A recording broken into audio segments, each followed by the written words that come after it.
Hey guys! Welcome back to my channel. So in today's video, as you can see sa title, magre-review tayo ng most awaited review. Charing! Hindi na to, you know, bago na product sa inyo kasi it's been out for a few months siguro or maybe a year na. So I'm pretty sure may mga nakita na kayong iba't ibang reviews about these products. Medyo sikat din kasi yung mga products na to and ipakita ko na nga sila. So this is the Maybelline Dream Satin Skin Foundation and I am in the shade 01. Yung sales lady na lang yung pinapili ko ng shade kasi most of the time nagkakamali akong pumili ng shade. So yun, sabi niya 01 daw ako. This is 499 pesos. Originally 499 pero dahil may sale ang Maybelline up to December 31st, I got this for 450. Yeah, mga ganun. 450. I also got the concealer kasi sabi nyo gusto nyo na review ng foundation at nung concealer. So, I got the Maybelline Fit Me Concealer in the shade Sand Sable. Originally, 299 pesos pero I got this for 250. Let's go on with the review, you guys. So, bilat. So, we'll start off with the foundation. This is how the foundation looks like. I'm sure alam nyo na to. Nandito rin sa front yung shade ng foundation. And then sa likod yung ingredients. Let's open. Nakaseal pa talaga siya, guys. It's always nice if yung packaging ng foundation merong pump katulad ng Revlon. Kasi mas nakokontrol mo yung ilalagay mo sa palm mo. And hindi aksaya ng product. Yung lalagyan niya, guys, is bottle. So, be careful lang. Baka matulog nyo and then mas, you know. So, let's see. I'll shake this off. Shake it off. I'm gonna take one full pump. Medyo hindi pa siya nag-ano kasi bagong-bago yung pump. Ayun. Hindi yun one full pump.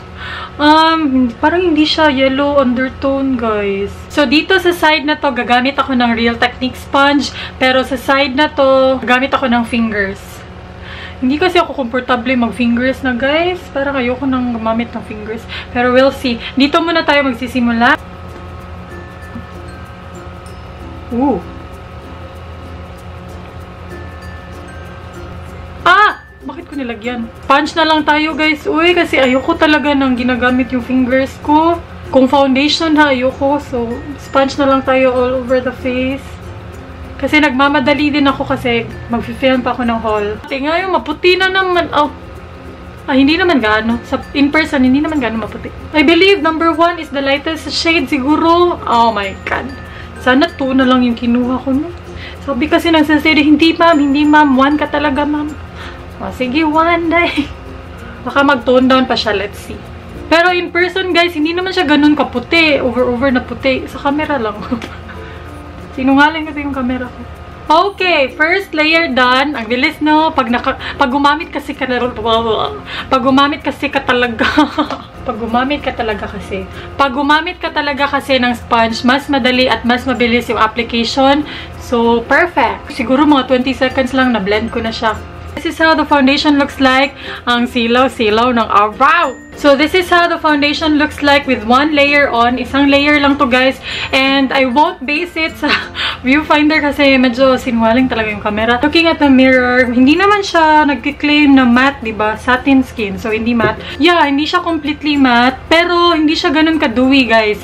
Medyo dewy lang dito sa agtang, sa noo ko, and dito sa cheeks ko. Pero on other parts, ang ganda. Hala, ang ganda ng foundation na to. Yung finish niya, ang ganda. Parang skin mo lang. Like, in person, ha? Hindi. Ayan, oh, ang dali niya nag-oxidize sa akin. Medyo, ano kasi ako, guys, medyo acidic kasi yung skin ko. Okay. So, yeah, shade ko nga yung 01, guys. So, kung medium fair kayo katulad ko, 01. Of course, hindi niya natabunan yung blemishes like other foundations do. Yung Revlon ko din, hindi niya natatabunan. So I totally understand that. Mahirap din kasi siyang tabunan. Pero na-even out niya yung skin tone ko and super ganda ng finish, guys. First impression, ang ganda ng finish. Ngayon, titingnan natin kung mabibuild up ba natin yung coverage niya.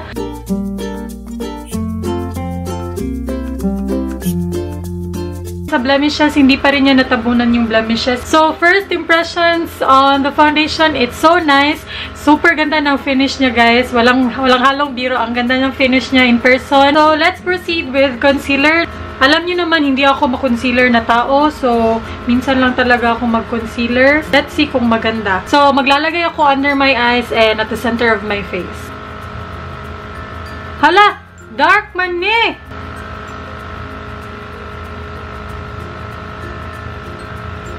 Hala, bakit dark ang shade? Sand beige. Bakit dark yung binigay niya? Sabi ko yung light. Maputi lang siya sa camera guys, pero in person, yellowish siya na medyo dark sa skin tone ko. Tingnan natin kung makakover niya yung blemish. Dapat siguro yung pinaka-light. Sabi ko sa kanya yung light. So, gagamitin ko yung same sponge na ginamit ko for foundation.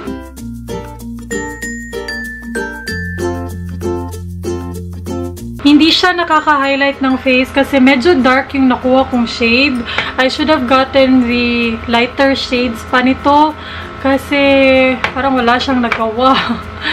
Parang wala lang talaga siya. Hindi niya na-cover yung blemishes ko. Pero guys, parehas sila ng finish ha. Satin yung mga finish nila, hindi matte. Yung foundation, first impression, ang ganda ng coverage. You can build it up kasi madali naman siyang i-blend. And perfect yung shade niya sa akin. So, mas na-appreciate ko yung effect niya sa skin ko. For the concealer, I'm just so pissed off kasi hindi light shade yung nakuha ko. Okay naman yung concealer. It's not that high coverage. Talaga, wala naman ako nakitang difference nung wala pa akong concealer at nag-concealer na kasi hindi rin niya naman natabunan yung mga blemishes ko. But we'll see if magki-crease to kasi napaka-oily ng under eyes and eyelids ko. So yun, tingnan na lang natin kung magsa-stay sila longer on me. May bago akong binili na powder foundation sa Nichido.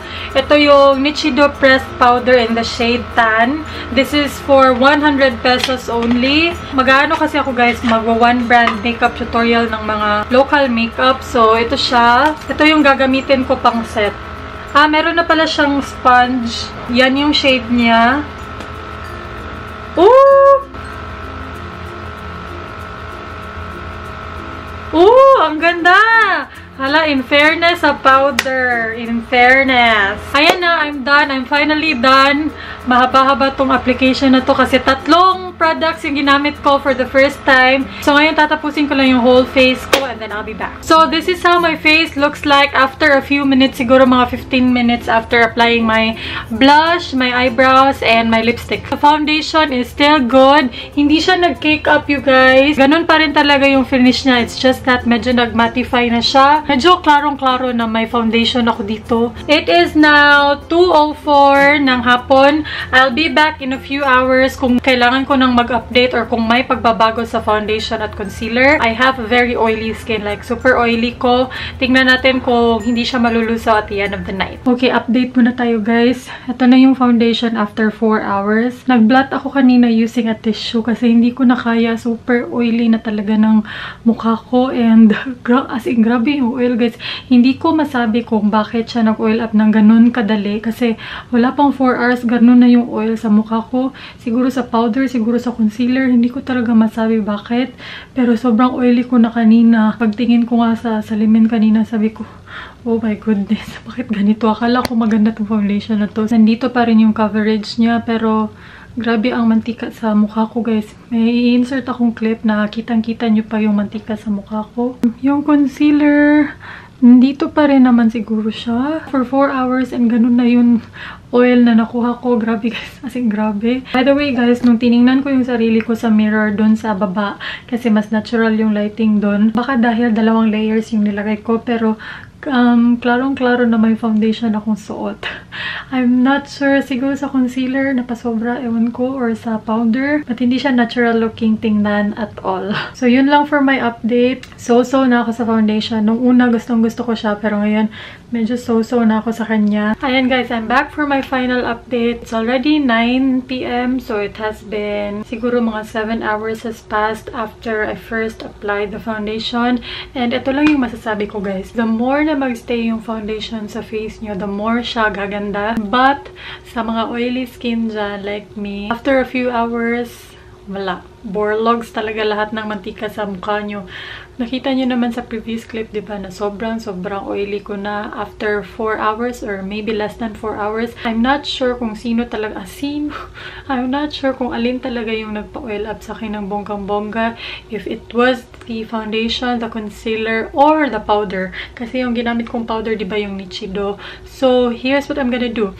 I'm gonna keep using the same foundation and concealer, but I'm gonna switch to another powder, and we'll see kung ganun pa rin ba yung kalalabasan niya or effect niya sa skin ko. Like, after a few hours, mag-oil up agad. Gagamit ako ng ibang setting powder, and I'll update you on the vlogs kung ano nga ba, sino ang salarin. But overall, guys, I think yung kulang lang dito is yung good setting powder, and magtatagal na siya sa skin ko kasi for now, after 7 hours, dito pa rin yung foundation, yung coverage niya. The product was okay. For now lang naman. First impression pa lang naman to.